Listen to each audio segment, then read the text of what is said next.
In the early 9th century, much of Western Europe was ruled by a single empire. This was the empire created by Charlemagne, also known as Charles the Great. Through conquest, alliances, and reform, he had united large territories that stretched from the Atlantic coast to Central Europe, and from northern Italy to the North Sea. For many people living at that time, this empire seemed like the rebirth of a unified Western Europe, something that had not existed since the fall of the Western Roman Empire centuries earlier.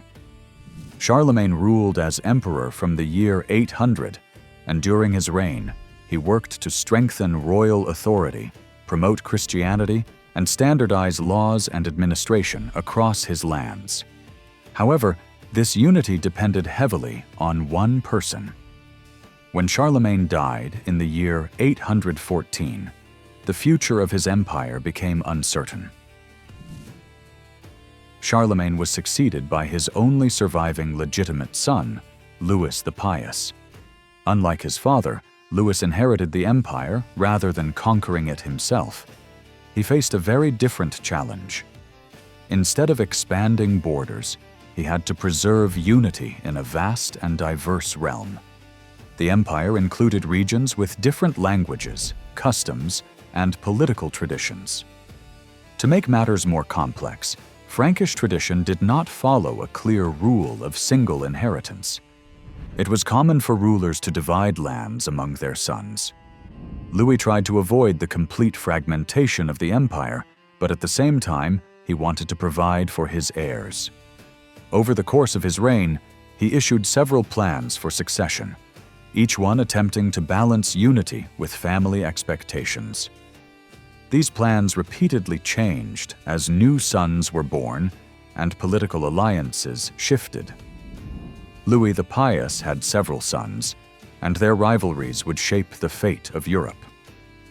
His eldest son, Lothair, was intended to inherit the imperial title and rule over the entire empire, with authority over his brothers.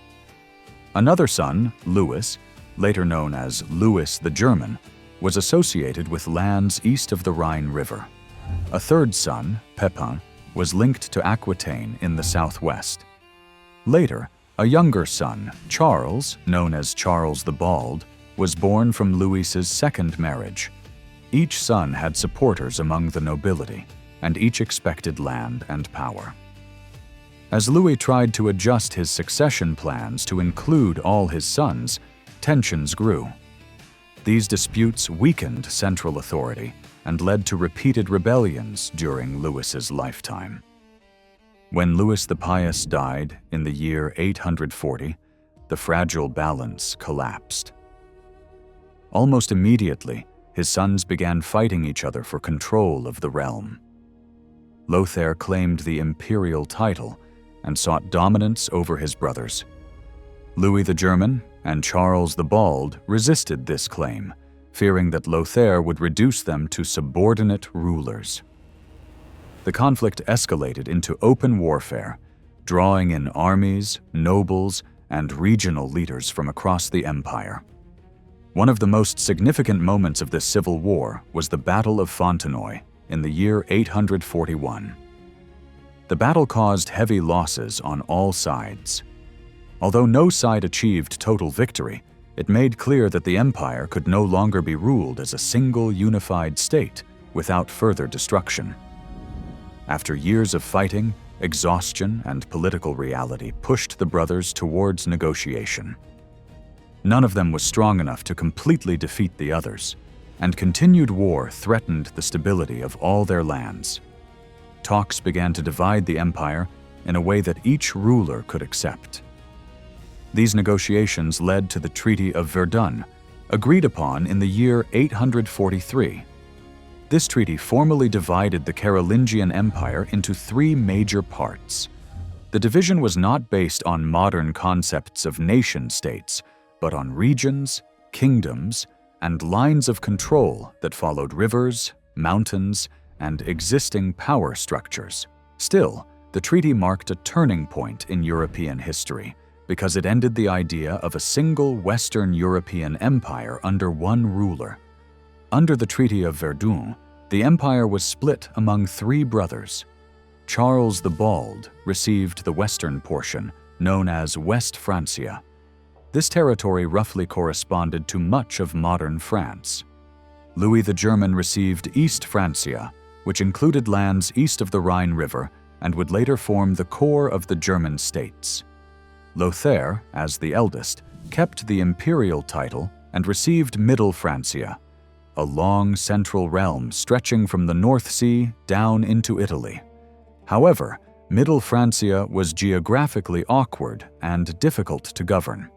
It lacked natural unity and was vulnerable to pressure from both the east and the west. Although the treaty brought temporary peace, it created borders that would shape political conflict in Europe for centuries to come. Although the Treaty of Verdun ended open civil war between the brothers, it did not create lasting stability. The three kingdoms were independent, but their borders were fragile, and personal rivalries did not disappear. Lothair's Middle Francia was especially unstable. It stretched across Europe from north to south, cutting between the eastern and western kingdoms. This long and narrow realm included regions with very different identities, languages, and political traditions. Governing it as a single unit proved extremely difficult. Local nobles held strong power, and communication across such a wide territory was slow. The imperial title gave Lothair prestige, but it did not give him real control over his brothers or over all parts of his kingdom. When Lothair died in the year 855, Middle Francia was divided again among his sons under a formal settlement. One part became the Kingdom of Italy, another became Lotharingia, named after Lothair, and a third included lands in what is now southern France. These divisions weakened the central region even further. Over time, Middle Francia disappeared as a unified political entity.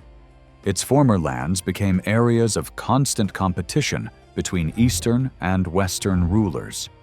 This struggle over border regions would continue for centuries and shape conflicts between future French and German states. In contrast, West Francia and East Francia developed more stable identities and political structures. In West Francia, Charles the Bald and his successors gradually strengthened royal authority, despite resistance from powerful nobles. Over time, this kingdom evolved into the core of what would later be known as France. In East Francia, Louis the German and his heirs ruled over territories that became the foundation of the German kingdoms. Although neither realm was stable in the modern sense, both developed clearer political centers and cultural traditions. The Rhine River, which roughly separated West and East Francia, became one of the most important dividing lines in European history. The Treaty of Verdun is often remembered as the first major political division of Europe into separate Western and Eastern spheres. While people at the time did not think in terms of modern nations, the treaty created long-lasting boundaries. It marked the end of Charlemagne's dream of a single Western European empire. From this point forward, Europe would be shaped by multiple competing kingdoms rather than one unified authority. Power became more regional, and loyalty shifted increasingly toward local rulers instead of distant emperors. In the long term, the Treaty of Verdun set patterns that still influence Europe today. The political separation between lands that became France and Germany can be traced back to this moment. The disappearance of Middle Francia left contested borderlands that would be fought over again and again in later centuries. Although the treaty was meant to bring peace among brothers, its deeper impact was the permanent fragmentation of Western Europe.